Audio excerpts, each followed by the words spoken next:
작년 북한은 혼돈의 시대였다고 해도 과언이 아닙니다. 남북 공동 연락사무소 폭파부터 미국 대선까지 있었고요. 그리고 또 북한의 정권을 뒤흔든 사건들이 꽤 많이 있었습니다. 자, 자신의 왕국을 유지하기 위해서 촉각을 곤두세우고 있는 김정은 총비서. 자, 오늘 그에 관련된 이야기를 해보고자 합니다. 네, 그래서 오늘은요, 발등에 불 떨어진 김정은 총비서가 2021년 해치워야 할 문제들 어떤 것인지 알아보겠습니다. 2021 발등에 불 떨어진 김정은의 우선순위입니다.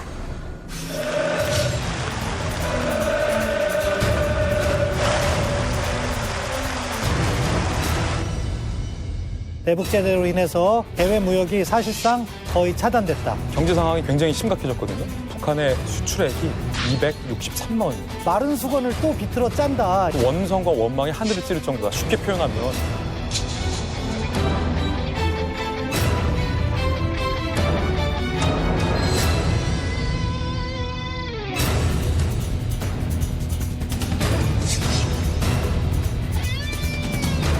김정은의 마음이 지금 굉장히 다급할 수밖에 없다. 인민들이 들고 일어나서 쿠데타를 하는 것과 체포되고 비참하게 최후를 맞는 비트코인 거래소 4곳 또 해킹 피해를 입은 적이 있습니다. 해킹으로 20억 달러를 매년 번다. 바이든으로부터 핵을 지키라고. 절대 포기하지 않을 겁니다. 정말 핵. 네. 우리가 양반한다.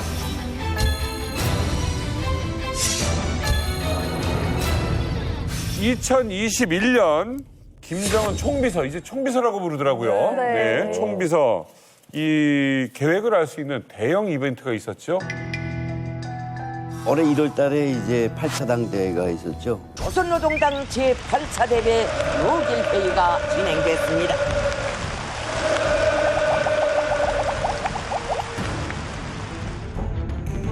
당중앙위원회 위원, 후보위원 후보자들에 대한 합리적인 추천 방법이 결정되고 후보자 추천과 선거가 진행됐습니다.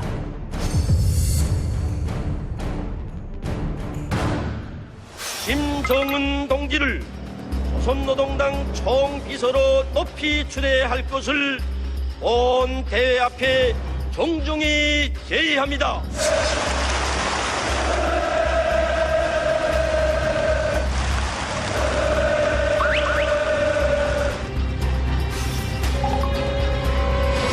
김정은이 총비서가 됐다는 거를 굉장히 강조하는데 호칭 바뀐 게 그렇게 중요합니까? 북한 사람들의 딱 기준은 하나 있어요.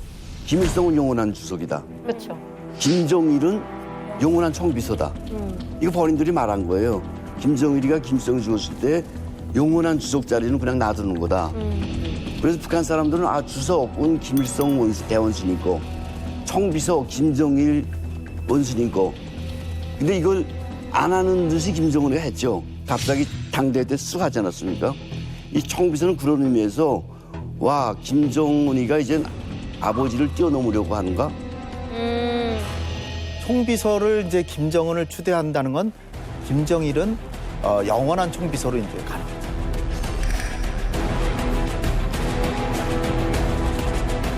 그러니까 저기 쉽게 얘기하면 야구에서는 그 영구 결번이군요. 그렇죠. 그렇죠. 그러니까 김일성은 영원한 주석이고, 그러니까 김정일은 영원한 총비서고. 홍영익 박사님 얘기한 게 정확히 들으면 너무 중요한 일인 거야, 그들에게. 네. 그럼요. 그렇게 호칭이 계속 바뀔 때 외국인 뭐 CNN이나 외국 언론들이 그 바뀔 때마다 그 호칭을 번역해서 해줍니까? 헷갈려요. 저희도 헷갈리고 아까 외국 방송은 걔들은 더 헷갈려요. 우리말을 안 쓰기 때문에. 그래서 뭐라고? 김정일을 한 앵커가 어렵잖아요. 한국 이름이고 또 김정일인데 영어 표기가 대문자 I에 소문자 L이 돼 있어요. 그러니까 이게 외국 사람들 볼 때는 로마자 E로 보이는 거예요. 그러니까 보다가 잘 헷갈리니까 김정일 이래야 되는데 김정투 이렇게 읽었던 일화가 있어요. 그러니까 제대로 불렀네, 두 번째니까. 김정투. 그러니까 틀린 말은 아니다. 두 번째니까 김일성 다음이니까 김정. 일하고 이면은 한 끗 차이인데 왜? 네, 그러니까 굉장히 헷갈려요, 외국 사람들도. 평양 사람들은 네. 이런 이 칭호 되게 중요하게 여겨요. 네. 저 아직도 기억나는 게 제가 8살 때 1998년도 같아요. 10월 8일 날에 이제 그 아나운서 이춘희 아나운서가 나와가지고 우리 당과 우리 인민의 위대한 용도자 김정일 동지를 조선노동당 총비서로 추대함에 대하여 저 그거 다 기억했었어요. 애들이 다 기억하고 총비서가 됐대. 그래서 거기에 총비서까지 이제 붙이고 그 밑에 국방위원회 위원장, 최고사령관까지 붙여서 국무위원회 나가야 돼. 이거 부를 때는 그나마 뭐 경애하는 영도자 김정은 원수님께서는 이렇게 한 번에 부를 수 있는데 저희가 쓸 때 혁명역사 시간에 불러줘요 선생님이. 그러면 그걸 다 써야 돼요. 근데 이거 경애하는 영도자 김정은 원수님께서는 이걸 그대로 써야 되거든요. 떼먹으면 안 돼요 이거를. 근데 뻔하잖아요. 같은 부른말이니까 미자 쓰고 냉겨두고 그다음에 김정일 쓰고 그다음에 마지막에 나머지 시간에 다 그걸 채워 넣었었어요. 그거 안 쓰면 안 되거든요. 또 어떤 애들은 그걸 삭제하느라고 위하고 이렇게 건너뛰기 하고 깨서는 이렇게 썼는데 이게 다 걸려가지고 큰일 나거든요. 동양애들은 불황당 같구나, 야. 북한에서는 김정은 위원장이라 했는데 위원장이 아무리 높은 직책이라도 북한 사람들이 그 고정적인 그 인식이 있어요. 비서가 더 높은 맞아요. 직책이다. 그러니까 항상 당비서, 조직비서, 항상 비서는 되게 높은 직이라는 이런 관념이 있어요. 근데 한국에 딱 왔을 때 그 항상 그 사장의 그 뭐 이렇게 그 업무 보조를 해준 사람들 다 비서잖아요. 무슨 비서 되게 높은 직인 줄 알았는데 그 사장이라는 사람보다 무슨 뭐 이사보다도 더 낮은 직, 네네 막 이러더라고요. 이해가 안 되는 거예요. 얼마나 높은 직책인데. 김정은이 총비서가 됐다고 그랬잖아요. 갑자기 떠오르는 게, 야, 2021년도에 이 드라마가 다시 떠오르겠어요? 뭐요? 박서준 씨 나온 김비서가 왜 그럴까? 김정은이 뭐만 뭐 했다 치면 김비서가 왜 그럴까? 헤드라인 나오지 않았어요? 정진 기자 어쩌습니까? 아, 완전히 역시 예. 해석계의 애들뽕.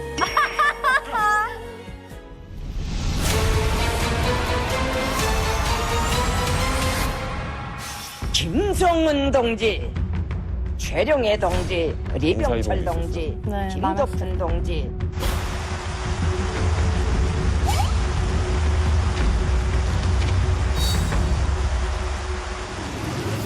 조용원 동지. 되게 젊었어요. 빨리 치워요. 완전 실세로 올라가. 와, 이건 뭐 김정은이 코트 아니야? 아니, 새로운 인물의 등장이 이슈였다고 하는데 그 사람이 누굽니까? 그 사람이 조용원이라고요. 방금 전 화면에서 나온 사람인데 사실은 북한을 오래 들여다본 사람들은 조용원이 언젠가는 핵심 실세로 등장할 것이다. 이렇게 예상을 했었죠. 왜냐하면 2012년부터 김정은이 본격적으로 활동을 시작하는데 김정은을 가장 수행을 많이 한 사람이 조용원이었어요. 사랑을 했다 우리가 만나 지우지 못할 추억이 됐다 볼만한 멜로드라마 괜찮은 결말 그거면 됐다. 그런데 계속 물밑에서 이렇게 지원을 해오다가 이번에 공식적인 지위를 부여를 했죠. 그 공식적인 지위 부여가 상당히 파격적이었어요. 북한에서 가장 힘센 사람은요. 정치국 상무위원을 시켜요. 4-5명밖에 안 되는데 갑자기 정치국 상무위원을 시켰어요. 그리고 북한 노동당에서 가장 중요한 데가 조직국이에요. 그렇죠. 조직국. 조직비서를 시켜요. 그리고 또 북한에서 힘이 가장 센 조직이 어딥니까? 결국 군이잖아요. 당 중앙군사위원회 위원까지 한꺼번에 다 시키니까 많은 사람들이 놀란 거죠. 사실 이런 모습을 볼 때 실질적인 힘과 관련해서는 이제 혹시라도 최룡해를 뛰어넘은 것이 아닐까 이런 추정이 가능해서 2인자설이 제기되고 있습니다. 와. 손짓하는 김정은. 그 옆으로 최룡해가 바짝 붙습니다. 그대가 스치면 만질 수가 없어도 돼 안을 수도 없어도 돼 저도 뉴스를 봤는데 기존에 북한은 간부가 되려면 대체로 백두산 줄기라든가 뭐 빨치산 혹은 전쟁 영웅 뭐 이 정도로 가야지 된다고 생각했는데 잘 알려지지 않은 사람이 말씀하신 것처럼 최고의 여직을 다 깨쳐 버리니까 뭐 북한 주민들도 놀랐겠지만 탈북자는 우리도 엄청 놀랐죠. 그렇죠, 맞아요. 누군데 도대체. 근데 이 사람이 나가자마자 한 일이 엊그제 그 노동신문을 보니까 지난달에 간부들을 막 욕하더라고요.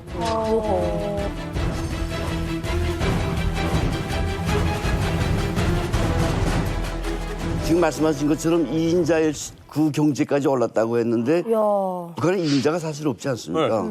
어디 독재국가에 2인자가 있습니까? 요만큼 잘못하면 밑에 사람들이 첩벌에서 없어지는 게 2인자인데 위에서 얻어맞는 것보다 그만큼 위험한 자리인데 올라가는 것도 파격적이고 올라가자마자 소리 지르는 것도 파격적이고 큰일 날 인물이겠다.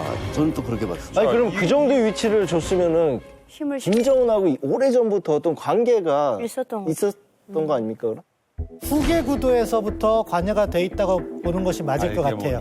결국 김정은이 최고 지도자로 등극하면서 안정적으로 북한을 통치할 수 있었던 것은 조직 지도부에서 계속해서 뒷받침을 해줬다 이런 평가를 있는데 조직 지도부에서 계속 성장해온 인물이거든요.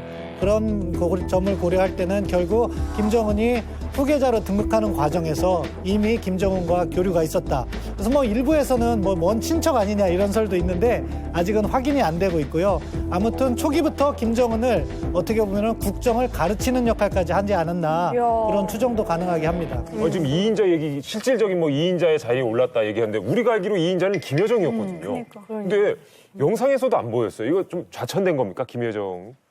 김여정은 좌천됐다고 보기보다는요. 김여정은 수령의 여동생입니다. 네. 그러니까 사실상 보직이 필요 없이 어떻게 보면 축구의 과거에 우리 홍명보 했듯이 리베로 그냥 어느 보직이나 자기 마음대로 하라고 하는데 김여정이 우리 대한민국에서도 넘버 2다 맨날 그러니까 오히려 넘버 2면 위험한 거예요. 조용원도 지금 위험한 반열에 간 건데 김여정을 오히려 보호하기 위해서 잠깐 좀 쉬어라. 그렇지만 너 마음대로 하고 싶은 대로 다 해라 하고 하는 것이지. 그러니까 김여정의 역할이 축소되고 강등됐다 이렇게 보는 건 우리 생각이고 실제로는 더 큰 역할을 맡길 수도 있는데 최근에 나온 보고서에 따르면은 당에서 무슨 중요 정보기관을 만들어서 거기에 사실상 수장을 시킬 수도 있다 이런 얘기도 나오고 있습니다. 말씀하신 것처럼 김정은의 동생이고 김일성의 예를 들면 선녀가 되는 경우 아닙니까? 이건 누구도 못 건드려. 이걸 북한 사람들이 모르는 시절이 있었는데 그땐 야, 저 여자가 뭔데 나서서 저렇게 헐라당거리나 했는데 알아버렸어요. 이번에 그 대북전단 문제 가지고 나오면서 김여정이가 딱 나서서 제1부부장 지시, 북한에 김정은 지시 내놓고는 그 누구도 지시를 내릴 수가 없거든요. 그러니까 전국 전민이 일사불란하게 움직이는 지시를 내렸던 사람이 김여정인데 이 여자가 지금 등록이 안 되고 후보위원으로 안 됐다고 북한 사람이 우리가 북한 사람 시각을 좀 봐야 되는데 전혀 신경 안 써요. 수령의 그 딸, 수령의 동생 이렇게 되기 때문에 이 김여정이는 아마 지금 스스로 꽁꽁 숨어 있을 거고 우리가 그 개성공단 폭파시키는 거 김여정이 지시 한마디 아니었습니까? 그런 히든 카드로 지금 숨어 있는 게 김여정이겠다. 네네. 저는 저 조용원의 그 차림새를 좀 봤는데 패션 감각이 좀 있는 것 같은데요. 그리고 북한에서는 저 비싼 것 같은데 그 가죽 코트를 입었어요. 아무나 입는 게 아니지 않습니까? 원래 이 사회주의 국가에서 가장 중요한 것 중에 하나가 의상입니다. 옷, 의복. 의상은 계급을 의미하고 계급은 신분을 의미하기 때문이죠. 조용원이 입은 옷을 보면 굉장히 멋들어진 가죽 롱코트인데 일단은 첫인상은 진짜 가죽이다. 진짜 가죽이다. 레자 아니고. 레자 아니다. 굉장히 날카로운데요. 왜냐면 굉장히 날카롭게 본 거예요? 왜냐면 북한 간부 중에서 가죽 옷을 입은 사람은 굉장히 극히 이례적이었습니다. 장군님 말 탈 때 정도라고 해도 그렇죠. 최고 지도자의 포상이거든요. 자세히 보시면 규격화되어 있습니다. 더블 버튼에 허리띠에 와이드 칼라의 롱코트. 김정은이 입고 나온 옷과 매우 흡사한 가죽 롱코트를 조용원이 입고 나왔다. 딱 4명밖에 안 입었습니다. 김정은, 김여정, 현송월, 그리고 조용원.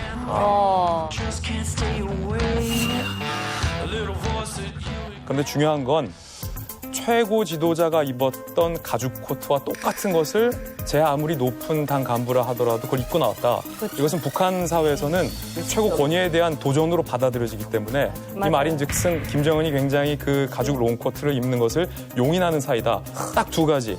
신임을 받고 있다. 김정은의 신복이다. 더 나아가 아마도 김정은이 직접 이 가죽 롱코트를 선물했을 가능성도 상당수 있다. 이렇게 보여집니다.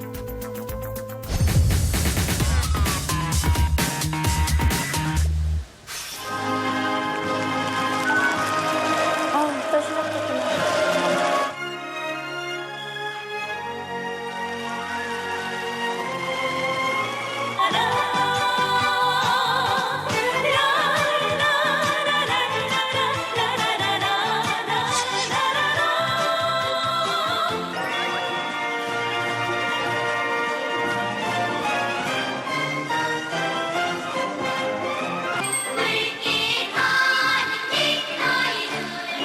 다양해졌어요. 네. 이것도 있더라고, 사람들이 그림자로. 야, 이거.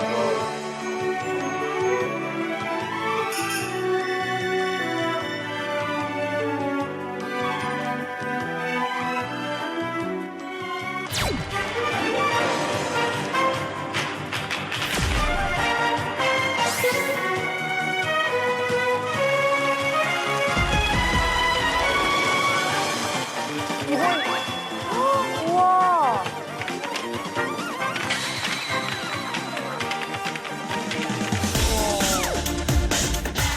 뭔가 화려해졌어요. 뭔가 역대 당대회와는 다른 네. 무슨 뭔가 화려한 쇼 뭔가 같은 것도 있는 거 다채롭고. 같아요. 김재인 기자님, 이거 뭔가 달라요, 분위기가. 예, 앞서서 이제 전문가분들께서 당대회 자체의 의미를 설명해 주셨다면 네. 저는 주로 이제 뒤풀이 전문이거든요. 네. 뒤풀이격인 이제 기념 공연을 좀 주목해서 봤는데 네.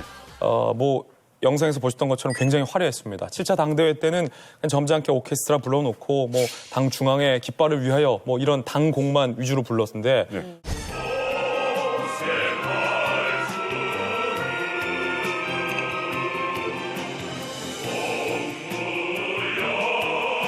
좀 전에 뭐 아이돌 그룹 공연 같은 것도 있었고 집단 체조 그다음에 3D 화면 같은 게 등장을 했어요. 테크놀로지가 굉장히 화려했고 김정은이 최근에 코로나 방역을 국가의 최우선 과제로 수차례 강조했었는데 역설적이게도 김정은 공연하는 사람, 관람하는 사람 모두 다 마스크도 안 쓰고 사회적 거리도 지키지 않았거든요. 외부 활동을 최대한 줄여야 하며 공공장소들에 대한 소독 사업을 잘해야 합니다.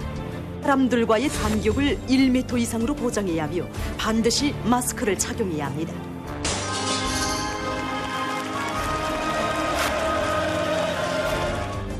그 말은 이제 코로나가 북한 체제를 흔들 수 있다라는 외부의 관측을 보란 듯이 굉장히 무시하면서 자신감을 이제 드러냈다라는 의미로 보이고 기념공연에서 저는 좀 두 가지 독특한 것을 봤는데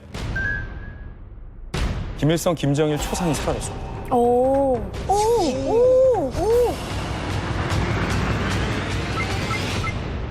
7차 당대회 때는 그 당대회 하는 전면에 크게 있었죠. 김정일 초상이 크게 있었는데 자세히 보시면 지금 8차 당대회 때는 당대회 때도 초상이 없고 기념 공연 때도 7차 기념 공연 때는 40초간 이 김일성 일가의 초상이 등장해서 일동이 다 기립을 해서 예를 표현했는데 이번에는 아예 아버지, 할아버지 사진이 등장하지 않았어요. 그 의미는 제가 해석하기를 지금까지는 북한을 향해서 전 세계에서 다 신격화된 비정상 국가다라고 규정을 짓잖아요. 그렇죠. 그런데 김정은이 이제 총비서로 추대하고 우리는 그래도 정상적인 사회주의 국가를 표방한다라는 의미를 좀 강조한 게 아닐까 싶고 또 두 번째 포인트는 아무래도 이 사회주의 공산권은 음악하고 영상이잖아요. 그렇죠. 앞서서는 좀 비주얼적인 측면이었다면 두 번째는 페막곡의 인터내셔널이라는 곡이 연주가 됐는데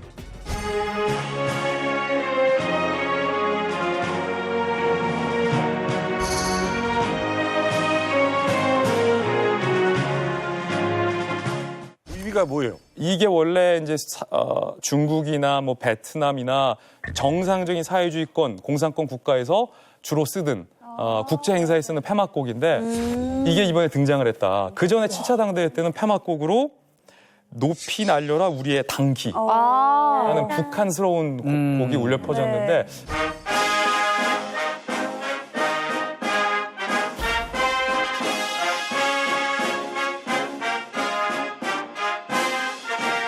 테마곡도 굉장히 좀 세련되게 바꿨다. 이 두 가지가 아무래도 김정은이 정상국가를 좀 표방하는 의미에서 이런 공연들도 좀 세련되게 바꾼 게 아닐까.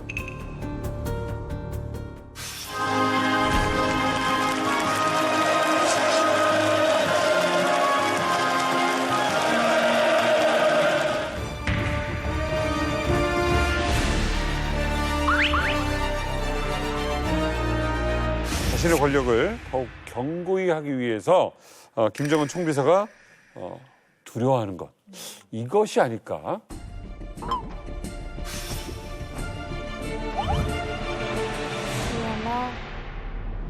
국회 개원을 하루 앞둔 지난 월요일 새벽 아웅산 수치 국가고문과 윈민 미얀마 대통령 등 내각 20여 명이 전격 구금됐습니다. 군부는 지난 총선을 문제 삼으며 1년간 비상사태를 선포했습니다.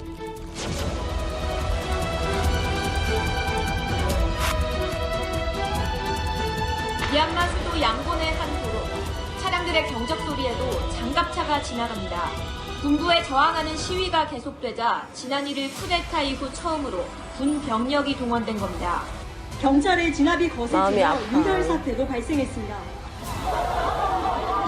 곳곳에 계엄령이 선포됐지만 시위대는 아랑곳하지 않습니다. 마에 비번 이렇게 도와라. 알롱와로 세운다라 뭐. 시 저는 그나 뼈들고. 계속 때문에 비도하러 비도해야 어디가 니야게. 그 사원이 미래고 왜 얘기해.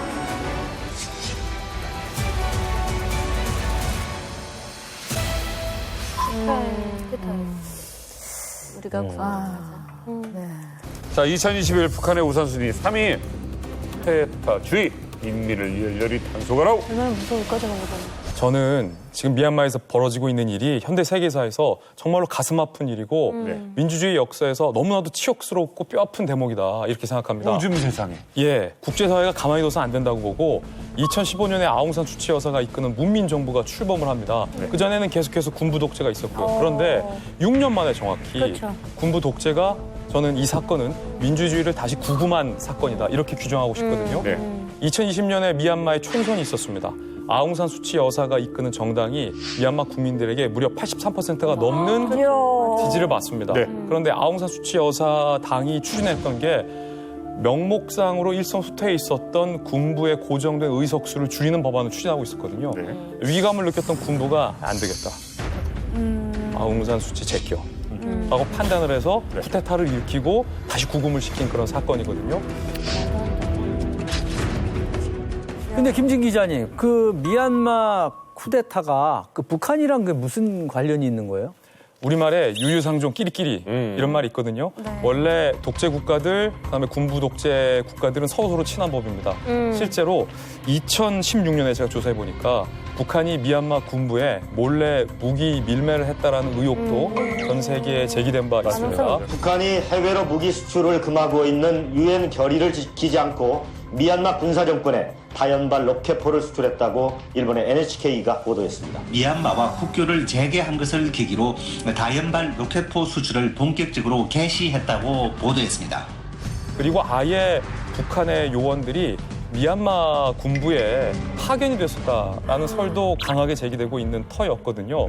김정은 입장에서도 군부가 물러서고 아웅산 수치 여사가 이끄는 민주주의 세력이 자신의 우방국이고 어찌 보면 순망치안이잖아요. 미얀마가 없어지면 잇몸이 시린 거예요. 그냥 그대로 민주화가 되는 꼴을 김정은 입장에서는 보기 싫었을 수도 있죠.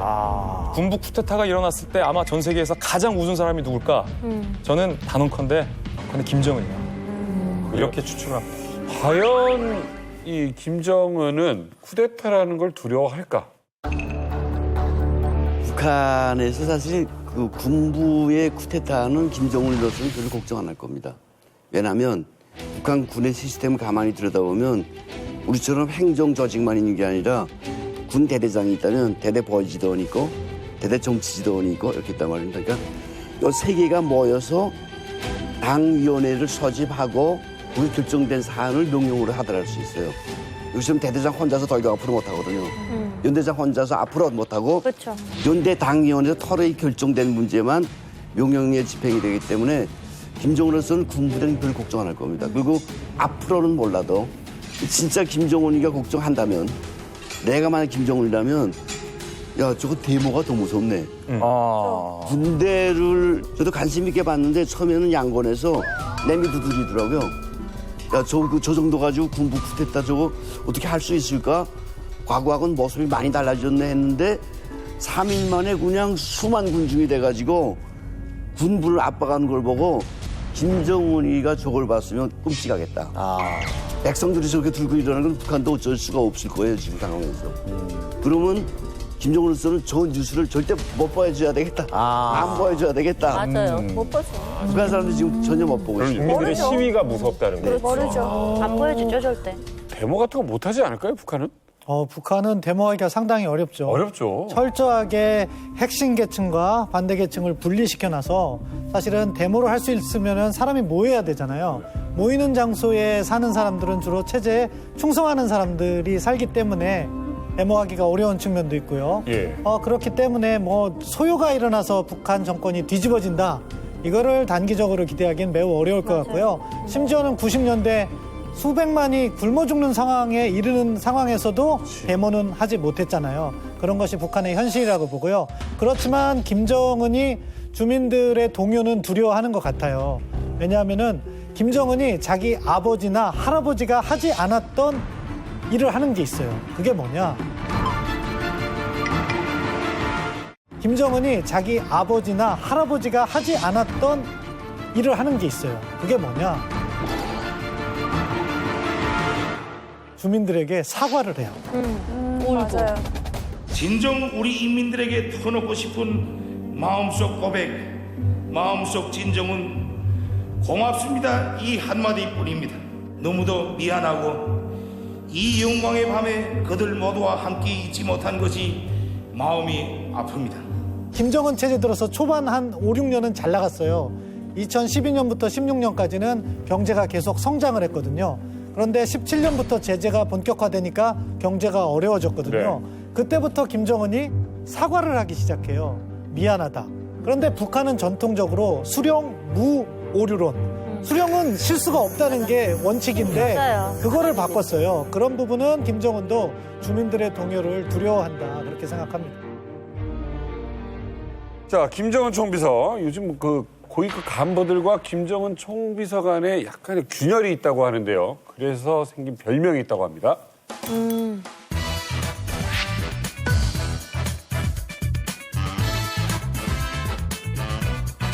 초성 퀴즈입니다. 네. 김정은 총비서의 별명 간부들이 부르는 거예요. 뭘까요? 디귿 쌍. 별명을 부를 수 있나? 김정은한테? 뭐 자기네들끼리 자기네들끼리 부르나 보죠, 운어겠죠. 뭐. 대쪽? 대쪽 마누라? 대쪽. 대쪽 마누라? 마누라? 대쪽 등짝 마누라? 대쪽 뭐 잘못할 때마다 등짝 스매싱을 그냥. 대쪽 미나리. 대쪽 며느리? 두 쪽 미나리? 두 쪽? 다 쭉 만나라. 뭐예요 저게? 별명이? 둘째 며느리. 둘째 며느리. 에? 둘째 며느리. 둘째 남자한테 며느리라고 그래? 비교해서 하는 얘기인데 북한에 이제 둘째 며느리 들어와 봐야 첫째 며느리 전술 한다. 간부들이 봤을 때 김정일은 자기들 그렇게 피곤하게 안 놀았거든요. 김정은처럼 막 적이고 막 신문지상에서 욕하고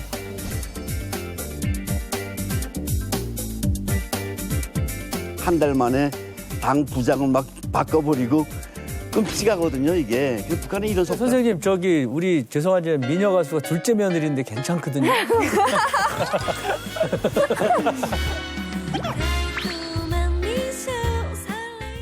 사실 김정일이 때 좀 힘들었는데 김정은이 한 거 보니까 둘째 며느리도 평가. 북에서 쓰는 속담이군요. 김정은이 한 걸 보니까 김정은이가 오히려 괜찮더라. 북에서도 들어봤어요? 엄청 많이 들어봤고 김정은 집권 초기에 간부들이 엄청 많이 처형이 됐어요. 그래가지고 오죽하면 간부들 사이에 뭔가 실수를 했을 때 농담으로 강건에 가지 않으려면 조심하라고. 강건군관학교에서 계속 청사를 했거든요. 그러니까 강건 가지 않겠으면 조심하라고. 이 강건 공관학교 사격장은 북한 고위층의 무덤이라 불리는 장소. 김정은의 고모부인 장성택과 전 인민무력부장인 현영철도 여기서 총살됐습니다. 그래가지고 그때 간부들 사이에서 나온 속담이 이렇게 둘째 며느리 맞아봐야 첫째 며느리 좋은 줄 안다. 이런 속담이 많이 오고 갔어요. 별명을 부를 정도면은 간부들이 김정은한테 많이 서운한 것 같은데 도대체 김정은이 어떻게 있길래 간부들이 그럽니까? 엄청 요즘 특히나 이제 쪼아대고 있다고 그래요. 우리 군대 있을 때 조인트 깐다라는 말 하잖아요. 딱 지금 김정은이 간부들 조인트를 까고 있다. 지금 경제 상황이 굉장히 심각해졌거든요. 더욱이 이제 코로나까지 겹치면서 민생고가 뭐 그 원성과 원망이 하늘을 찌를 정도다. 쉽게 그렇죠. 먹고 사는 게 해결이 돼야죠. 그게 안 되고 쌀밥에 고깃국 약속 못 지킨 지가 지금 벌써 몇 년입니까? 몇 대를 걸쳐서. 쌀밥에 근데 김정은도 뻔히 알거든요. 내가 못 지키리라는 건 알거든요. 그래서 그때 눈물 흘리고 사과하고 이 쇼를 연출을 한 거예요.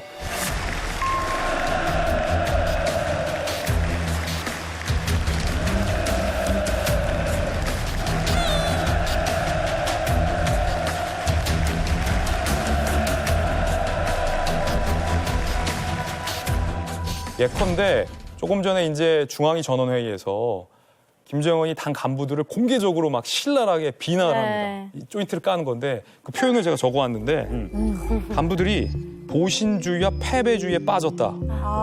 관료주의와 허풍만 늘었다. 굉장히 신랄하게 공개적으로 인민들 앞에서 간부인데 인민 위에 군림했던 간부인데 보신주의, 패배주의, 관료주의, 허풍 이렇게 비판을 하거든요. 보고에서는 국가경제지도기관들에서 올해 투쟁 목표를 세우는 과정에 반려시킨 소극적이고 보신주의적인 경향들이 신랄히 지적됐으며 우리식 사회주의를 공고 발전시키기 위한 투쟁에서 자기의 책임과 본분을 다해 나갈 때 대하여 강조하셨습니다. 김정은이 지시사항 중에 하나가 이제 인민들 위해 군림하지 말고 소위 말해서 갑질하지 말고 심부름꾼으로 맞아요. 자처하라. 인민의 지팡이 어머야. 심부름꾼으로 낮춰라. 이게 다 원인은 인민들의 생활고 그리고 그 이전에 북한이 처하고 있는 궁핍한 경제난 때문에 김정은의 태도도 간부들에 대한 태도도 이렇게 바뀐 거다. 이렇게 이거는 자칫하면 민심이 움직여서 뒤집어질까 봐 맞죠. 반성하는 태도도 보이고 숙이는 거 아니에요? 그럼요. 지금 한국 언론에서 보도되는 거 보면 간부들은 그냥 쥐잡듯이 하고 있거든요. 얼마 전에 끝난 그 전원회의를 보니까 여러 문구가 있더라고요. 국가와 인민의 이익을 침해하고 당의 결정 지시 집행을 태공하는 단위 특수화와 권위주의 현상을 더 이상 그대로 둘 수 없으며 당권, 법권, 군권을 발동하여 단호히 처갈겨야 한다는 데 대하여 특별히 언명했습니다. 당권, 법권, 군권을 동원해서 완전 진뭉개야 된다. 강하게 쳐버려야 된다라는 문구가 있어요. 야, 이런 문구는 내가 북한에서 작가를 꽤 오래 했는데 본 적도 들은 적도 없어. 무슨 당권, 군권, 법권 그 사람한테 작살내라 하는 건데 정말 무자비하게 하라는 건데 이게 소위 경제정책이 관련해서 얘기를 하지만 또 어떻게 말하면 주민들 생활을 위해서 너희들이 헌신하라. 헌신, 당 정책을 관철 못할 땐 죽을 권리도 없다. 막 이런 말까지 나오는 거 보니까 야, 이게 진짜 무지무지 지금 자기 판의 정치를 깔기 위해서 억지로 노력하는구나 라는 생각이 근데 대표님, 근데 왜 이렇게 김정은이 계속 그 간부들을 채찍질을 하는 거예요? 북한 사람들은 이것도 북한 국민 정서인데 간부들을 때리면 최고 지도자가 주민들은 정말 좋아해요. 장군님 좋다. 우리 중간 간부들 때문에 못 산다고 생각을 하는데 누구나 맞아요. 간부들이 일 잘못해서 경제도 발전 못하고 간부들이 잘못해서 하는데 얘들을 때려주니까 와 우리 장군님 제일이야. 그럼 쇼예요? 일반 인민들이 김정은을 만날 수는 없잖아요. 근데 나를 못 살게 구는 거는 내 주변에 있는 간부들이란 말이에요. 그러니까 북한 사람들이 대다수가 전쟁만 일어나면 내 정만 있어봐라. 다 싸죽이고 맞아요. 그리고 어릴 때 이 케이스면은 우리끼리 얘기하면은 야, 그 수령님은 모른다고 해요. 우리 우리 인민의 생활을 맞아, 이렇게 힘든 걸 몰라. 위에서 다 올라가면은 거짓말해. 수령님 건강에 해가 맞아. 될까봐 얘기 보고 안 해. 그 맞아. 수령님은 하나도 모르시는 거야. 그러니까 밑에 그 간부들을 까면은 인민들은 장군님은 우리 국민의 편이다, 우리 인민의 편이다 이렇게 생각하는 거죠. 북한은요, 높은 간부부터 말단 간부의 사무실 가보세요. 꼭 어디 가나 이 문구가 있어요. 인민을 위하여 복무함.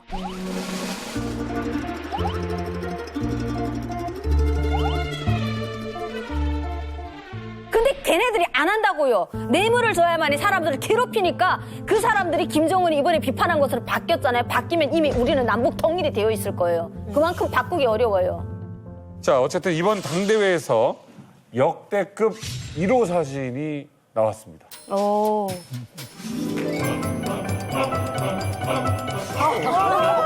못 찾아. 역대급이네요. 사람이야? 사람이에요. 아니, 김일중 씨. 영광스러운 김정은 총비서 어디 본인만 알아요, 본인만. 맞아. 야, 이거를 격대해야 될 것 같아. 우리 집에도 이런 사진 아니 뭐 뻔하잖아. 저 가운데 제일 앞에서 심세고. 장군님이지. 청중앙이 안 맞잖아. 근데 나는 저 하얀색 옷이 중앙인데 김정은이 아니면 더 색깔이 문제야. 달라서 저 사람 켜서 됐을 것 같아. 하얀로? 네. 김정은이 아니면 어떻게 저 사람. 센터가 아니네. 건물과의 이게 정중앙이 김정은이 앉아 만약에 흰색이라면. 근데 김정은이 아닌데 혼자 쳐도 돼. 여기네 다리 꼬고 앉아 있는 거 보니까. 그러니까 흰색 아니네. 아니야. 흰색 옆에. 왼쪽이네. 네네, 여기 리병철. 여기서 보인다 다리 꼬고 앉아 있는 거. 네, 여기. 흰색은 그 아까 해군. 리병철. 해군이겠지. 저런 1호 사진 찍어서 내가 1호 사진 찍었다고 아무리 증거를 내세우려 해도 내 얼굴도 안 보일 텐데. 하려면 뭐 3일 걸려요, 3일. 다 알아요.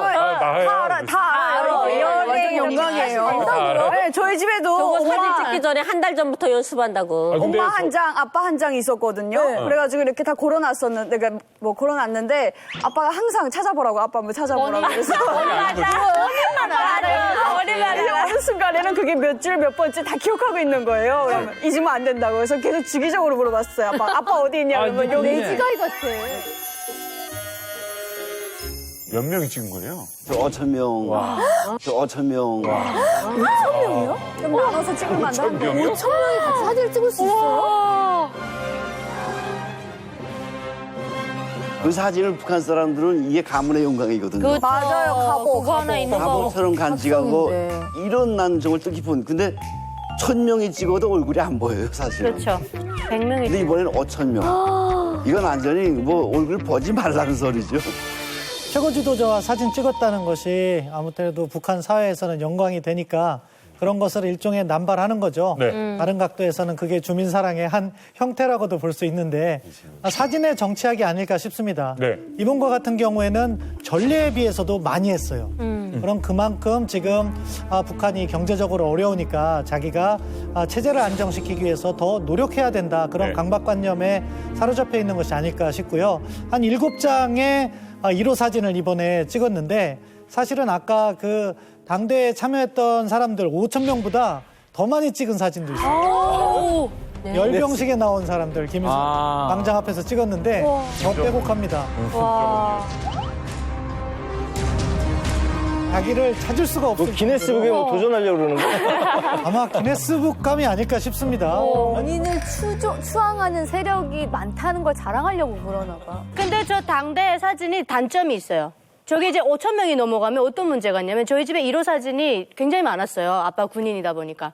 그게 한 2년, 뭐 3년 이런 식으로 와가지고 간첩이 나타날 때가 있어요, 저기에. 그럼 이거 얼굴 지워야 되거든요? 저 5,000명 중에 간첩 어떻게 잡아내? 맞아. 그것 쪽이 들었어. 우리 그래갖고 사진 다 내려가고 한 10대 개 있는 중에 7개를 가져가는 거예요. 똑같은 사람 지어서 왔어. 진짜 거짓말 안 하고요. 아빠가 제일 처음에 서대장대에서 찍은 건 흑백이었어. 200명이 딱 찍었는데 제가 탈북할 때쯤 되니까 거기서 한 7명이 사라졌어요. 그래서 까만 점이 뚝뚝뚝뚝 이렇게 있는 거예요, 바둑알처럼. 네. 그래서 1호 사진이 한 10대 개 있는 중에 그 지운 얼굴 없는 건 하나도 없었어요. 한 명이라도 지워졌어요. 북에서는 지금 아버님 사진도 지워졌겠네요, 그럼. 지금 그러네. 여기 와 계시니까. 여기 와 계시니까. 그러네요. 저희 아빠는 이제 근인이신데 이제 저희 아빠가 일하던 그 공사장에 김정일이 왔어요. 와서 정말 파격적으로 저희 아빠 부대랑은 절대로 사진을 안 찍던 사람이 네. 그날따라 이제 사진을 찍겠다고 해가지고 뭐 영광의 기념사진을 찍어주셨습니다. 그래서 TV에 이제 보도로 나오는 거예요, 네. 뉴스를. 근데 그때 당시 저희 아빠가 이제 책임지고 나가 있었는데 아빠가 회의가 있어서 잠깐 이제 평양으로 올라왔던 차에 이제 김정일이랑 어긋나서 사진을 못 찍게 됐어요. 그런 거 많지. 평생 한이 되겠네. 아빠가 정말 펑펑 울어? 이 술잔을 들고 며칠 몇 밤을 그런 경우 있어. 아쉬워서. 너무 아쉬워서 인생 최대 건강을 지닐 수 있었는데 시험을 만날 수 있었는데 그래서 행복한 거잖아.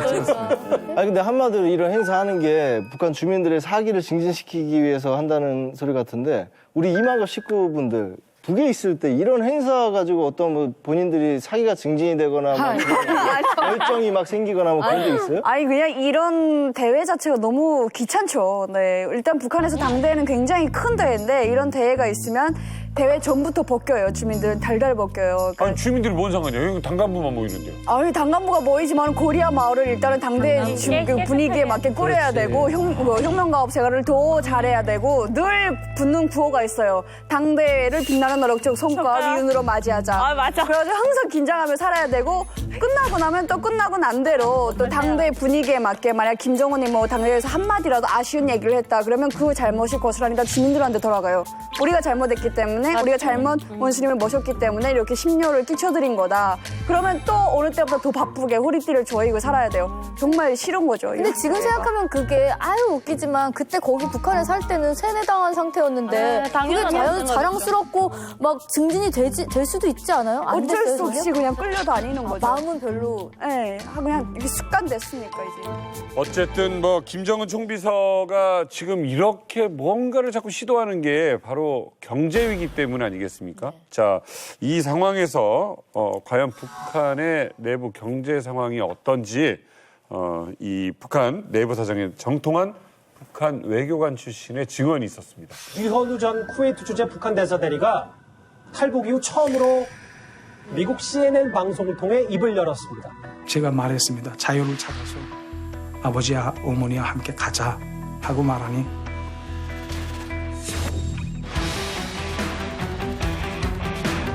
아닐까 하는 생각이 들었습니다. 왜냐하면 대북 제재 해제가 아니겠습니까? 제 생각은 그렇습니다. 기본적으로 북한의 사회주의 경제 체제가 개인의 창의성을 발전시키지 못하기 때문에 어려운 측면이 있던 거죠. 그런데 최근 북한이 삼중고를 겪고 있다고 합니다. 그 첫 번째는 대북 제재인 거죠. 네. 대북 제재로 인해서 북한의 해외 무역이 사실상 거의 차단됐다.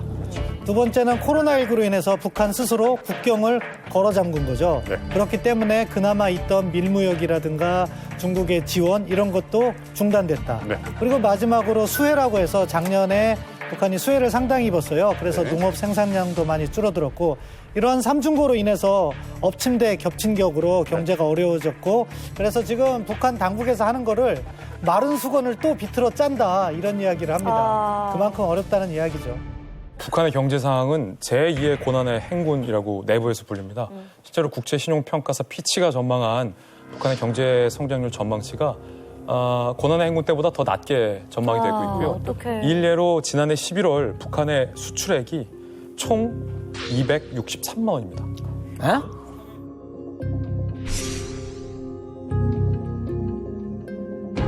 $3만 달러가 아니라 263만 원. 우리 돈으로 한 사람. 예. 1년에요? 11월 한 달. 한 달? 작년 한 달 수출액 이게 말이 됩니까? 수출액이? 수출액 나라의 수출액이요. 그만큼 어렵다라는 거고요. 대북 제재 때문에 수출길이 전부 막혔다. 그만큼 꽁꽁 국제사회가 대북 제재를 하고 있다는 거고 그러다 보니까 김정은이 입장에서도 뭘 할래야 할 수가 없고 더 다급해지고 제정신이 아닌 것 같아요. 예컨대 이런 일이 있었어요.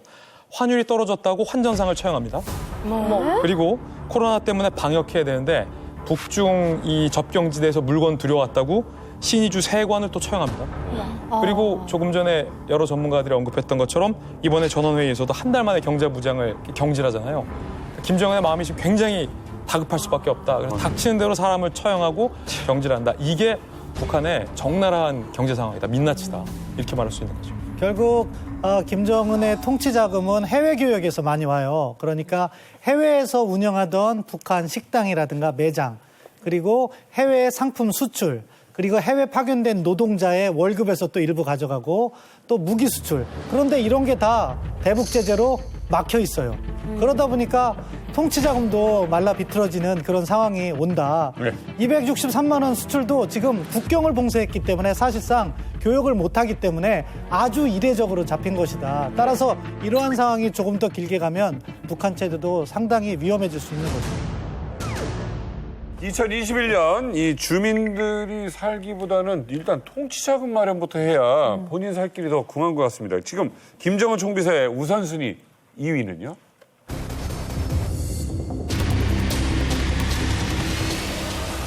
달러를 사사라. 김정은은 그러면 대북 제재라는 그 심각한 상황에 어떻게 통치 자금을 모았을까요? 그러니까 이거 뭐 금도 못 캐, 뭐도 없어. 그러니까요. 통치 자금은 본래 그 김정일이 아들한테 일단은 물려준 게 있고요. 근데 지금 많이 이제 쓴 거죠. 많이 써서 점점 고갈이 되니까 굉장한 압박을 이제 받고 있는데 한동안은 노동자들을 해외에 파견, 러시아라든지 중동 지역에 많은 노동자들이 가 있어요. 아까 그 인터뷰한 대사 말씀도 쿠웨이트 대사였는데 쿠웨이트에도 10,000명 이상의 북한 사람들이 있었는데 그 받은 월급의 뭐 한 90%를 다 송금한다 북한으로 뭐 이런 얘기도 시베리아 막 말레이시아 이런 데처럼 중동에 그렇죠. 그런데 유엔 안보리 제재에서 해외 파견 노동자들도 다 귀국 조치하도록 돼 있어요. 그래서 이미 사실 다 귀국해야만 되는 상황이었습니다. 그러니까 지금 있으면 불법적으로 있는 거고 아니면은 유학생 비자로 바꿔서 공부한다 그러면서 몰래 노동하면 몰라도 지금 불법으로 돼 있어요. 그러니까 북한의 해외 노동자는 다 귀국해야만 되는 거예요. 러시아도 마찬가지고. 그러니까 해외 노동자 파견이 컸고 그다음에 무기 밀매 이를테면 미사일 같은 거 이란이나 이라크 같은 데 하기도 하고 그다음에 이제 온갖 나쁜 짓들이죠. 위조 담배, 위조 화폐 모두 나쁜 행동들을 다 하는데 그래 봐야 그게 얼마가 되겠습니까? 그러니까 지금 김정은이 상당히 그 자금난에 지금 시달리고 있다. 이렇게 볼 수밖에 없죠. 북한의 축구 스타들이 해외 리그로 진출하게 됩니다. 예컨대 제일 유명한 한광성 선수 같은 경우가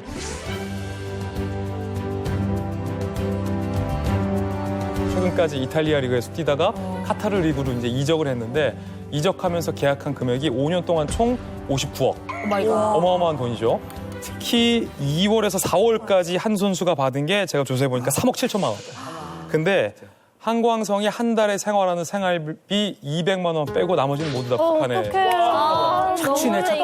이 외화벌이 최고의 외화벌이 수단이 셈인 거죠. 결국 통치 자금으로 쓰이게 되는데 한광성뿐만 아니라 모든 해외 빅리거 북한 선수들이 다 팀에서 퇴출당했습니다. 본국으로 송환이 됐는데 이게 단순히 야, 북한이 이렇게 외화벌이 꼼수를 한다는 측면도 있는데 저는 다른 면을 좀 봤어요.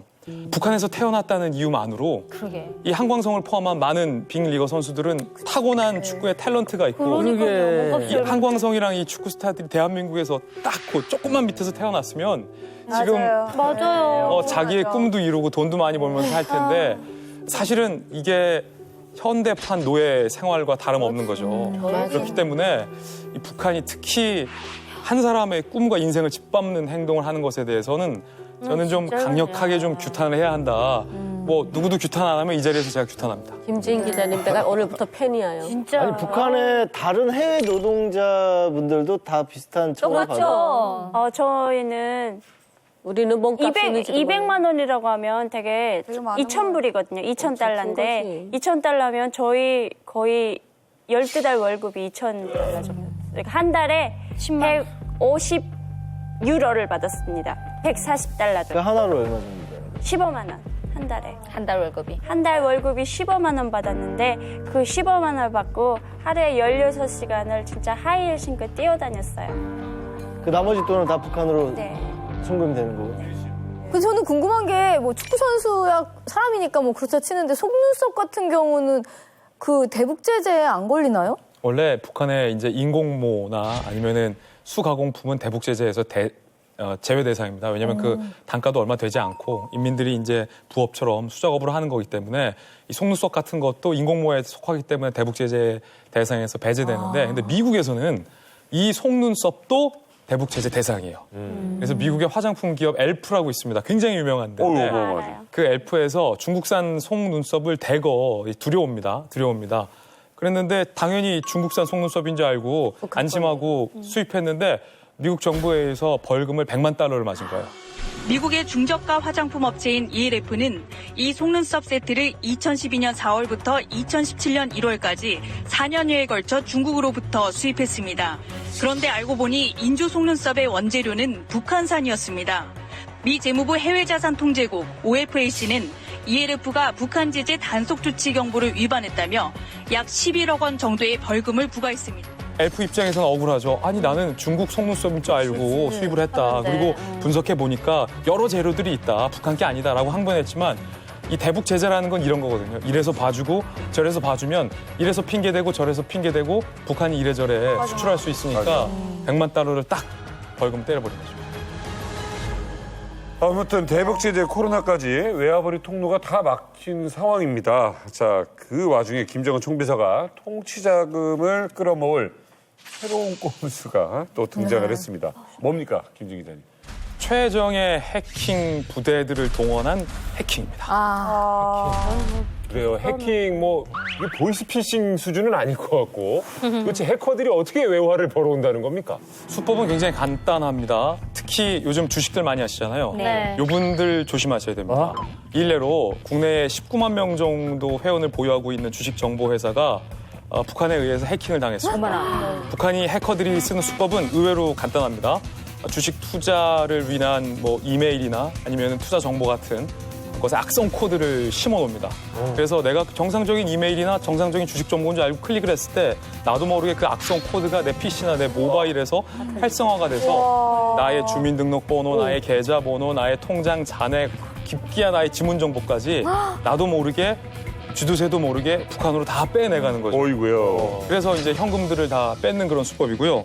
특히 국내의 비트코인 거래소 4곳도 해킹 피해를 입은 적이 있습니다. 이곳 중에 한 곳은 아예 파산을 한 곳도 있습니다. 지난 4월부터 4차례에 걸쳐 벌어진 국내 가상화폐 거래소 해킹 사건이 모두 북한 소행으로 드러났습니다. 지난 6월 국내 최대 가상화폐 거래소 빗썸 이용자 36,000여 명의 개인정보 유출 직후 해킹 절도 사건도 잇따랐습니다. 그런데 이 사건 배후가 북한으로 밝혀졌습니다. 국가정보원 관계자는 올해 4차례의 가상화폐 거래소 해킹이 모두 북한 소행이라는 증거를 확보해 검찰에 넘겼다고 밝혔습니다. 아니, 북한이 그렇게 해킹을 해가지고 도대체 돈은 얼마나 버는 거예요? 유엔에서 북한이 한 해에 벌어들이는 해킹으로 벌어들이는 수입을 한번 추정한 적이 있습니다. 얼마나? 20억 달러 무려. 20억 달러. 잠깐만, 20억 달러면 2조요? 예, 그래서 미국이 가만히 수출은 200만 원 하고? 그러니까. 그래서 미국이 사실은 북한 해커를 갖다가 FBI, 연방수사국이라고 하죠. 기소를 했어요. 박진혁이라고 하는데 북한이 후원하고 있는 라자루스라는 해커 조직이 있고 박진혁도 조선엑스포라는 그러니까 해외 기업처럼 활동을 하는 거예요. 정상적으로. 좋은 친구. 예. 34살이라고 하고요. 그게. 그런데 아무튼 소니 해킹, 2014년에 소니 픽처스 해킹에도 관련돼 있고. 아, 영화 만들었던. 예, 그렇죠. 네. 김정일과 관련된 영화를 만들었다고 해서 해킹을 한 거죠. 예. 그리고 또 방글라데시 중앙은행을 갖다가 해킹해가지고 방글라데시도 가난한 나라인데 8,100만 달러를 갖다가 해킹해가지고 그런 사례도 있고요. 또 반도 크게 로키드 마틴도 해킹을 시도했다고 합니다. 미국의 방산업체. 로키드 마틴이요? 예. 수배 전단의 이 3명, 이 미국 법무부가 총 대신 키보드를 든 강도라며 기소한 북한 해커들입니다. 미 법무부는 이들이 전 세계 금융기관과 기업들에게서 우리 돈 1조 4천억 원 이상 규모의 현금과 가상화폐를 빼돌린 혐의를 받는다고 밝혔습니다. 미국은 구체적 신상까지 담긴 수배 전단을 공개하며 북한의 사이버 범죄 대응 의지를 보여줬습니다. 지금 이 시간에도 시도할 수 있죠? 당연하죠. 무섭다. 당연하죠. 끊임없이 할 겁니다. 끊임없이 하는 것 같아요. 유일한 통치 자금 외화벌이 수단이에요. 한 건이 아니라 동시다발로 계속 끊임없이 할 거 아닙니까? 제가 저 전광판이라고 해야 되나요? 뭐예요? 그 현황판을 봤어요. 그러면서 그때 합참 관계자분이 김우석 관계자분이 지금 이 시간 전 세계에서 대한민국을 상대로 들어오는 해킹 공격입니다. 디도스 공격입니다. 라고 했는데 중국 쪽이 시뻘건 거예요. 다 중국 쪽에서 대한민국으로 쫙 이게 마치 방사포 날라오듯이 미사일 날라오듯이 해킹 공격이 중국 쪽에서 쫙 물질 날아오는 거죠. 80~90%가 다 북한 해커거든요. 그만큼 무섭다. 자, 이렇게 엘리트들까지 나서면서 외화벌이 하고 있는데도 핵을 포기하지 못하는 김정은. 그 속내는 뭘까요?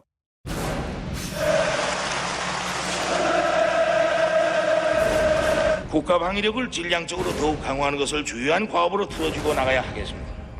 핵전쟁 억제력을 보다 강화하면서 최강의 군사력을 키우는 데 모든 것을 다해야 합니다.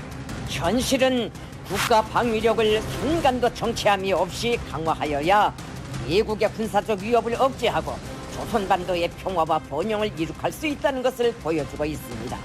외교관의 입장으로서 놓고 볼 때 북한의 핵 폐기 그 자체가 체제 안정과 직결되어 있는 문제거든요. 근데 이것을 폐기한다? Don't tell me it's not possible in the United States. Legitimize North Korea. He's talked about his good buddy who's a thug drawing down his nuclear capacity to get that the Korean Peninsula should be a nuclear-free zone.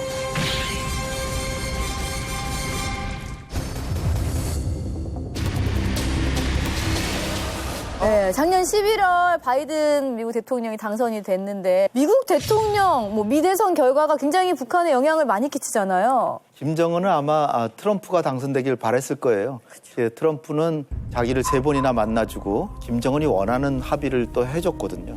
바이든은 이런 트럼프와 경쟁하는 입장에서 트럼프는 폭력배나 다름없는 독재자 김정은을 고립해서 탈출시켜주는 그런 바보 같은 짓을 했다. 특히 북핵 문제 해결도 못했다. 네.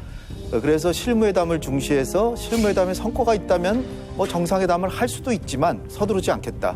그리고 이제 미국 국무부나 백악관 안보보좌관이나 이렇게 얘기하는 걸 들어보면 대북 인도주의적인 지원은 하겠다 이런 얘기는 나오고 있어요. 그래서 아직 미국의 태도는 명확하지 않지만 미국이 어떤 태도를 보이냐에 결정적으로 달려있다라고 보입니다.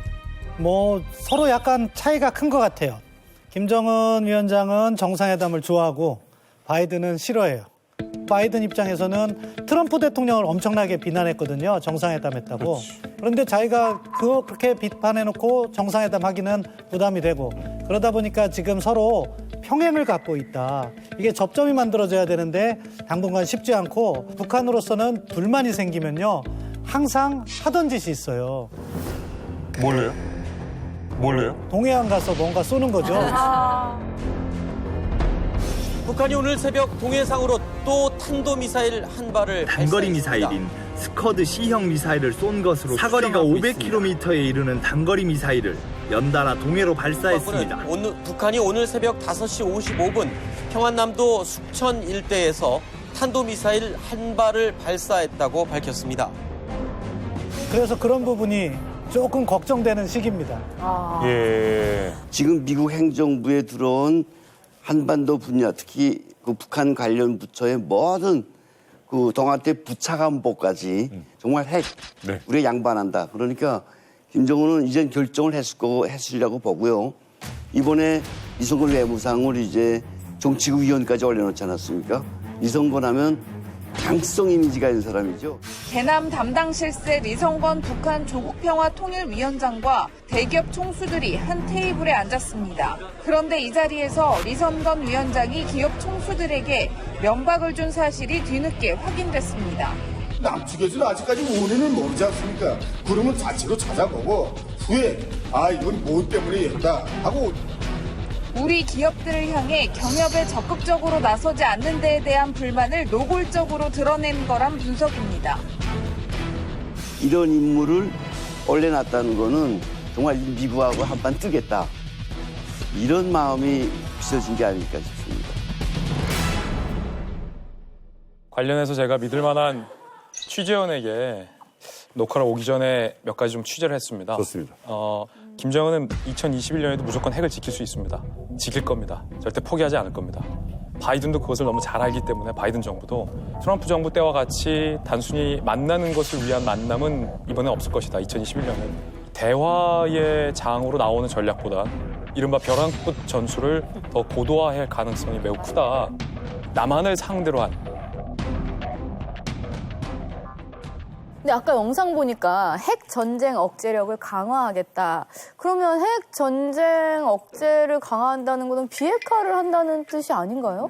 핵 억지 이론 자체가 먼저 핵을 맞았을 때 그거를 하늘에서 막지 못하는 이상 어마어마한 뭐 북한에서 남한에 핵이 떨어지면 100만 명이 죽으니까 그런 상황에서 우리가 보복을 할 때 100만 명을 살해하지 못하면 억지력이 안 생기는 거잖아요. 그러니까 북한의 입장에서는 수천 개의 핵을 가진 미국에 대해서 핵 억지력을 갖겠다고 하는 거는 핵을 개발할 수밖에 없다는 얘기를 저렇게 강하게 하고 있는 겁니다. 사실 북한이 지금 핵 능력, 핵무기를 강조하는 것은 또 다른 측면으로 그만큼 어렵기 때문에 그런 거예요. 네.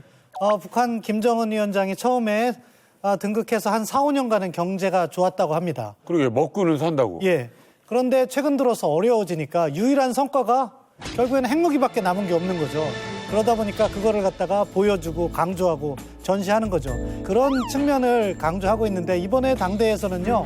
핵이라는 단어가 36번 나왔고요. 핵무력이 11번. 그러니까 뭐 핵을 포기할 가능성은 현실적으로 거의 없다 이렇게 봐야겠죠. 아니 남인희 씨쯤 사람들 왔을 때 지금 의외로 먹고 사는 건 좋아요 소리랑 전기 잘 들어와요 소리랑 한때 했었어요. 네네네 맞아. 그때 2017년 그때 맞아요. 한국한 친구가 이제 24시간 전기 들어온다 막 그래가지고 네. 안 믿었었는데 최근엔 엄청 안 좋아졌어요. 그때 잠깐 그때. 그러네요. 야, 이게 그러니까 어떻게 보면 대놓고 지금 비핵화를 하지 않겠다고 얘기한 거 아닙니까? 그죠? 그러면은 지금 조 바이든 대통령이 지금 시작한 지 얼마 안 됐으니까 이 김정은 총비서 입장에서 약간 기선제압 입장에서 이렇게 좀 세게 나온 걸까요? 김정은의 입장에서는 2009년에도 당시에 오바마 대통령, 바이든 부통령 당선이 돼서 과감하고 직접적인 대화를 하겠다라고 해놓고 실제로는 그 북한하고 고위급 대화를 정작 추진을 안 하니까 2009년 4월 5일 날 장거리 로켓을 쐈어요. 그것도 오바마가 체코에 핵 없는 세상 연설을 하러 갈 때 쐈어요. 나무를 심어야지 왜 저 핵을 자꾸. 그러니까 김정은은 나랑 좀 대화한다더니 왜 안 하는 거야 이런 메시지를 준 거죠. 한다 그래 놓고 왜 안 하느냐. 떼부리는. 지금도 마찬가지입니다. 지금도 블링컨 국무장관이 대북 정책 전면 재검토를 하겠다 그러고 또 동맹국들하고 상의하겠다고 하는데 3월 돼서 한미연합훈련이 이제 어떻게 될지는 좀 봐야 되겠지만 많이 축소하거나 아니면 연기하지 않는다면 3월이라도 북한은 도발할 가능성도 충분히 있는 거죠. 자, 저희가 아주 귀한 자료를 하나 여러분께 공개를 해드리겠습니다. 북한의 군 간부들이 모여서 미국의 깃담화를 하고 있는 것입니다. 미국 놈들과의 관계 문제에 대해서만 한두 가지 말씀드리자고 합니다. 그것도 핵과 연결된 자료만 말씀드리겠습니다. 이게 1차 핵 대결에 있었던 일이란 말입니다. 첫째로 우리가 핵 문제가 다 해결된 다음에 당신네 우리에 대한 인도주의적 지원을 하겠는가 안 하겠는가 대답하라. 켈리는 아무 생각 없이 그건 안 된다. 좋다. 너희 태도할 만하다. 너희 태도 변화 없는 한 나는 돌아가서 우리 핵보따리를 든든히 써야 되겠다고 결심했다. 켈리 선생이 어제 저녁에 얼마나 놀랐으면 병원에까지 실려갔겠는가. 뭐 이따 수작을 했단 말이야. 놀라서 병원 실려간 거예요? 그래 우리의 무슨 무사히 배심 든든하게 핵무기는 너희만 가질 수 있는가? 우리도 가질 권한 있다. 가라. 그보다 더 유력한 무기도 우린 가질 권한 있다. 가라. 이렇게 하고 조사 보냈던 것 4월 9일 유엔 안전보장이사회 했어. 우리는 주되는 적 미국 놈만 고립시키면 된단 말입니다. 그래 우리가 미국과 한 개 나라가 이렇게 표현해놨더니 그때 영국 사람들이 우리 보고 뭐이라고 한 줄 압니까? 자기네 이름을 안 찍어줬다고 이거 정말 고맙습니다. 미안합니다. 이랬단 말입니다. 원래 부시는 우리하고 마주 앉지부터 않겠다고 하던 놈입니다. 회담이라는 건 안 하겠다고 하던 놈이란 말입니다. 그런데 우리 주변 나라들로부터 고립당해 유엔에서 고립당해 어디가 해볼 데 있습니까? 자, 이걸 들었는데 지금 이게 어떤 목소리를 우리가 들은 거죠? 아마 내부 교육을 하는 것 같은데요. 아마 2002년 핵위기 당시에 켈리 미국 국무부 동아태 차관보가 북한을 가서 대화를 합니다. 켈리 특사를 비롯한 미 대표단 일행 8명은 특별 군용기선으로 서해 강로를 거쳐 오늘 오후 평양에 도착했습니다. 켈리 특사 등 미 대표단은 오늘부터 시작된 북측과의 협의를 통해 핵 사찰 전면 수용과 미사일 개발 중단, 재래식 전력 감축, 그리고 북한의 인권 개선 문제 등에 대한 미국의 공식 입장을 전달할 방침입니다. 그런데 너희들 뭐 핵 개발하고 있지 않냐 이렇게 얘기했을 때 북한에서 그것을 있다고 수용을 해요. 지금 이야기한 우리가 그보다 더한 것도 가질 수 있다. 그러니까 그걸 가지고 가서 제재를 시도했는데 제재는 성공하지 못했죠. 그것을 갖다가 자신들의 외교적 승리다 하면서 정훈 교육을 하는 게 아닐까 싶습니다. 네. 이게 지금 상황이 북한의 박사들, 군인들이 아니고 이 핵 분야, 관계 분야에 이런 사람들 앞에서 한 건데 핵심은 저겁니다. 핵 몇 개 가졌다고 미국을 이기겠습니까? 뭐. 하지만 이런 식으로 미국을 괴롭히다 보면 미국은 우리한테 지원해 줄 수밖에 없다. 이런 식으로 아마 북한은 미국과 협상용 카드로 핵을 지금도 틀어지고 있지 않을까 생각합니다. 자, 저희가 사실은요, 핵 얘기하면 뭔가 좀 재미없거나 무섭고 그냥 겁만 주거나 이런 것 같지 않으세요? 그래서 저희 이만갑은 최고의 또 핵 관련 일타 교수님을 이만큼에서만 또 뵙죠. 네. 자, 어렵고 이해하기 어려웠던 이 핵 얘기 오늘 이만갑에서 또 쉽게 이렇게 풀어주실 대한민국 최고의 핵 전문가를 모셨습니다. 서울대학교 원자핵공학과 서균열 교수님 모셨습니다. 안녕하세요. 핵이란 무엇인가? 여기 제 머리처럼 이렇게 확 토르잖아요. 네. 5그룹. 정말 중심부로 가면은 1억도, 1억도. 온도가 1억. 이게 성공했다면은 만탑산이 지금 있으면 안 되죠. 날아가 버려야 되거든요. 그래서 이제 서로 억지를 하면 되거든요. 아인슈타인은 독일 말이잖아요. one stone, 영어로는. 그러니까 일석, 돌 하나.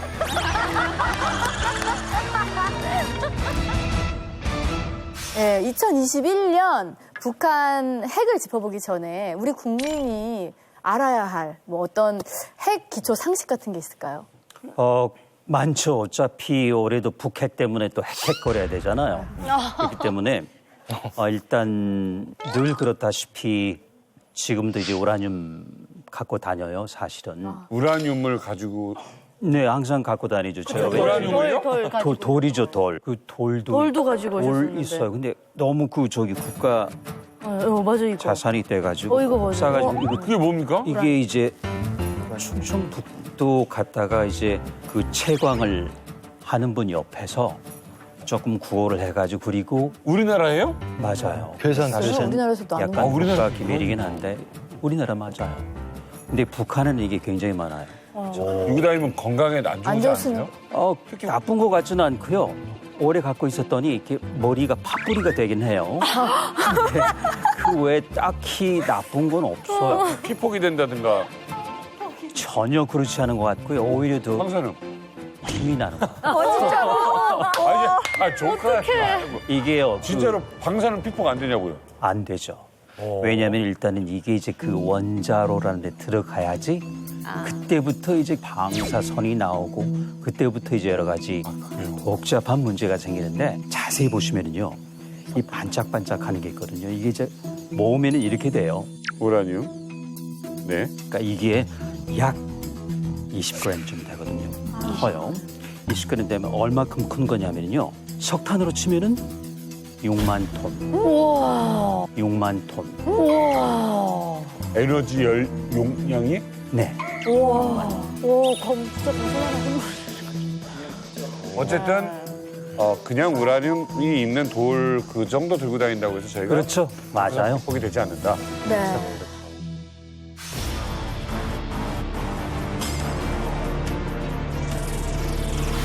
엄청 화려하게 했었잖아요.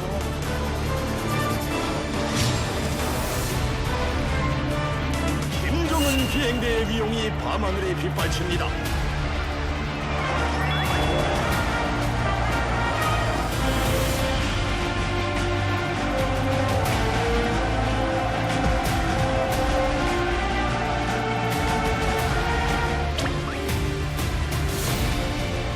핵 장거리 타격 능력을 제고하는 데서 중요한 의의를 가지는 핵 잠수함과 수중 발사 핵 전략 무기를 보유할 때 대한 사업이 상정되었습니다.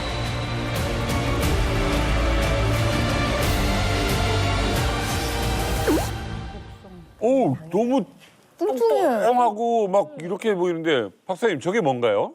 이게 그 SLBM인데 좀 발음이 어렵죠? SLBM. 그렇죠. 그냥 설빔이라고 생각하시면 돼요.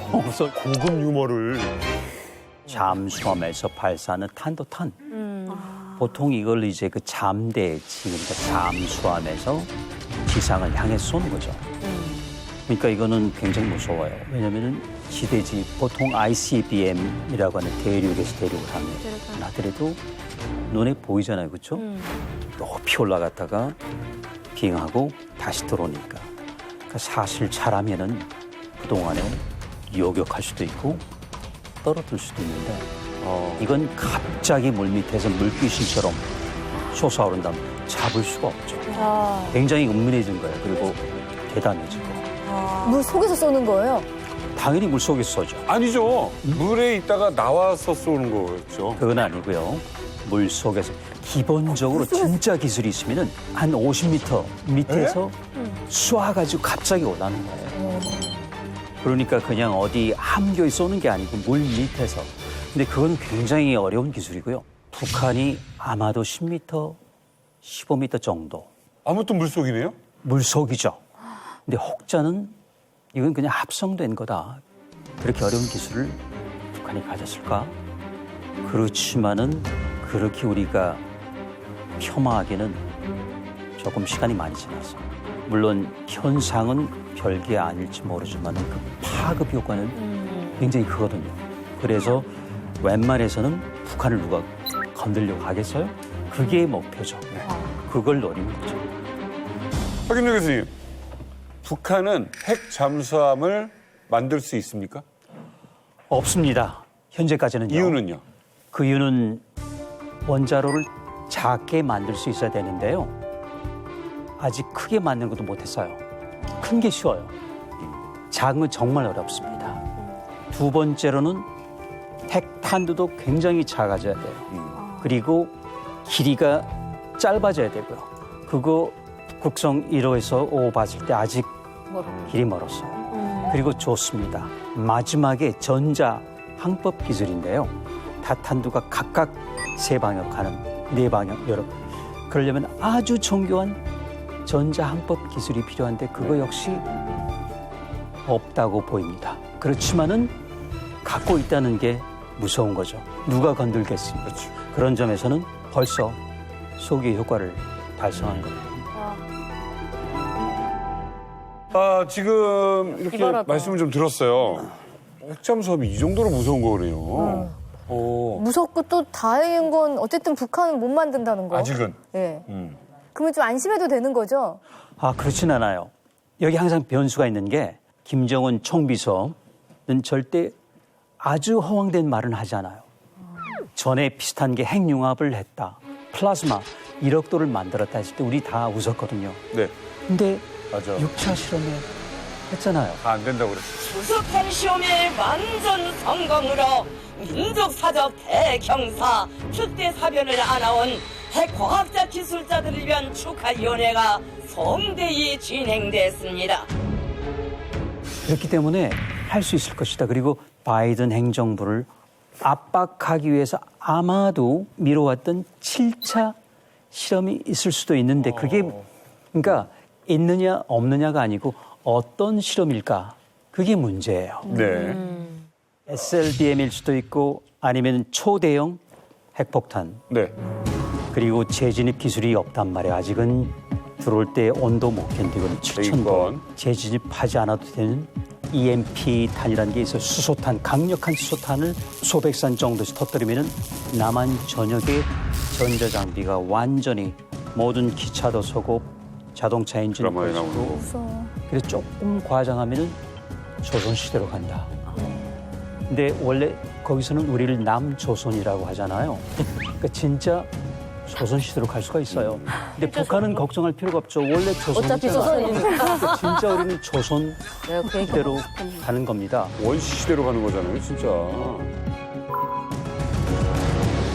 2021년에 북한이 그래도 핵을 좀 포기하는 모션을 좀 하지 않을까? 어떻게 생각하십니까? 제가 취재원에게 취재된 자료에 따르면 바이든 정부가 출범하고 김정은에게 시간이 1년밖에 남지 않았습니다. 왜 1년이냐? 현 정부가 1년 임기가 남았습니다. 어찌 보면 지금까지 있었던 정부 중에서 가장 북한을 이해하고 북한을 대화의 장으로 나오게 하려는 의지가 강한 정부인데 그 정부의 임기가 1년밖에 남지 않았다. 이 정부의 조력 없이 북한 독자적으로 이 강경한 미국 정부를 설득해서 대북 제재를 풀 수 있는 방법은 현실적으로 없습니다. 혹자는 일각에서 ICBM이 대한민국의 위력적이지 않다. 그것은 미국을 향한 것이지 않느냐라고 말하는 분도 있지만 전혀 그 말엔 동의할 수 없는 게 전술 핵무기와 SLBM은 명백히 대한민국을 핵의 인질로 볼모 삼아서 북한이 향후에 살아남을 수 있는 무력 전략을 취하는 상대이기 때문에 더 이상 핵무기는 다른 나라의 일이 아니다. 우리 대한민국을 겨눈 일이다. 포기하거나 포기하는 척 할 생각이 없다. 오히려 더 이 속도와 피치를 올리면서 우리를 상대로 북한을 지렛대 삼아서 더욱더 벼랑 끝으로 몰아갈 것이다. 저는 이렇게 생각합니다. 자, 그러면 이제 중요한 질문을 던져야 될 것 같아요. 그러면은 우리나라는 이제 북핵 문제를 어떻게 대응을 해야 될 것이냐? 우리 자체적으로는 어떻게 준비해야 됩니까, 이거? 근데 일단 우리가 주의해야 될 점은 북한이 도발하지 않도록 설득도 하고 강력하게 압박도 하는 게 이제 우선돼야 되고요. 빠른 시일 내에 북한하고 협상을 해야 되는데 핵을 먼저 동결시키기 위해서 제재를 조금 완화하고 1단계로 하고 그다음에 핵을 완전히 폐기하면 제재를 완전히 해제해주고 또 경제 지원도 해주는 이런 식으로 가지 않고 한 번에 그냥 다 포기하고 다 사찰받아라. 그런 식으로 한다면 김정은은 안보 딜레마 때문에 결코 응하지 않을 것입니다. 근데 약간 이제 다른 접근을 저는 이야기하고 싶은데요. 뭐냐. 북한에게 양보를 하면은요. 북한은 어떻게 생각하냐면은 상대가 약하다고 생각해 왔어요. 맞아요. 그렇기 때문에 먼저 양보를 한다는 건 저는 좋은 카드가 아닙니다. 지금 상황을 보세요. 북한은 포기하지 않으려고 그래요. 그러면서 미국이 먼저 양보하라고 그래요. 그럼 양보를 하면 포기할까요? 아니거든요. 그렇기 때문에 빨리 협상을 하기보다는 제대로 된 협상을 해야 된다고 생각합니다. 새로운 바이든 정부를 향해서 내가 밀리면 진다고 꼼짝없이 지금 대북 제재에 코너에 먹혀서 숨 막힌다고 생각할 거니까 이럴 때 김정은을 세게 생각할 거다. 그래서 답은 더 원칙적으로 나가는 것. 강력한 대북 제재. 이래서 김정은이 숨을 쉴 수 없도록 만드는 게 21년대 미래라고 생각합니다. 결국 금년도에 우리가 생각해야 될 거는 바이든 행정부가 크게 봐서 두 가지 방향으로 갈 수 있는데 하나는 부통령 했을 당시에 썼던 전략적 인내 방식. 이거는 북한이 먼저 양보하지 않으면 끝까지 기다리겠다. 그러니까 악의적으로 기다리는 건 아니지만 북한이 먼저 양보를 해라. 그게 전략적 인내인데 그 방법을 쓸 것이냐 아니면 이란하고 핵 합의를 했거든요. 이란과의 핵 합의는 이란이 핵을 동결만 하면 제재를 풀어줬어요. 김정은은 만약 그런 협상 방식을 한다면 금년 가을이나 겨울에는 정상회담도 충분히 가능하다. 저는 그렇게 봅니다. 지금 너무 안타까운 게 반대를 해서 꼭 말씀드려야 되는데요. 이란은요 핵무기가 없어요. 그렇기 때문에 동결을 해도 괜찮은 거죠. 그런데 지금 북한은 핵무기가 있죠. 동결을 하면 뭐가 되냐면은 북한이 핵보유국이 되는 거예요.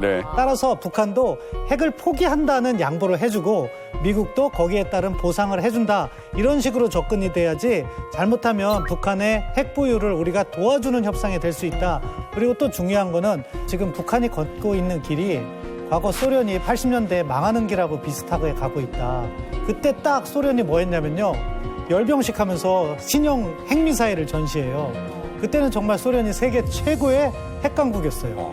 그리고 경제 이야기하면은 통계 수치나 이런 걸 말 안 하고 뭐뭐를 해야 된다, 뭐뭘 해야 된다 그러거든요. 지금 북한이 딱 그렇게 하고 있어요. 네, 벌써 3월인데 진짜 봄에 이렇게 눈이 녹듯이 좀 이 남북 관계도 잘 녹고 예, 북한 문제도 잘 해결이 돼야 될 텐데 그런 생각을 좀 해봤습니다. 이제만 들어갑니다. 일요일 저녁 11시에 뵙겠습니다. 감사합니다.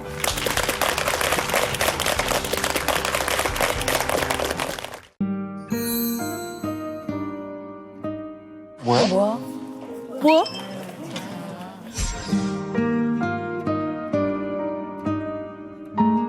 이렇게 제사상을 올릴 수 있게 돼서 너무 감사합니다. 일단 할아버지, 할머니 와서 조금씩 드시고 거기서 잘 계시기를 바랍니다. 김소연 절 올립니다.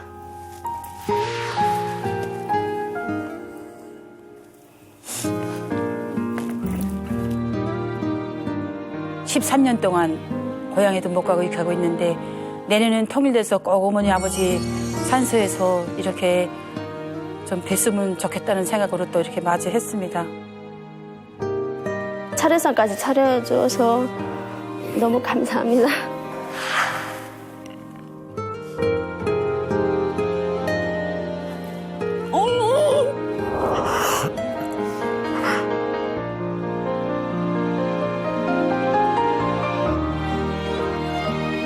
엄마, 제가 막내딸로서 엄마한테 효도를 한번 하고 싶었는데 걱정만 끼치고. 엄마, 행복하세요.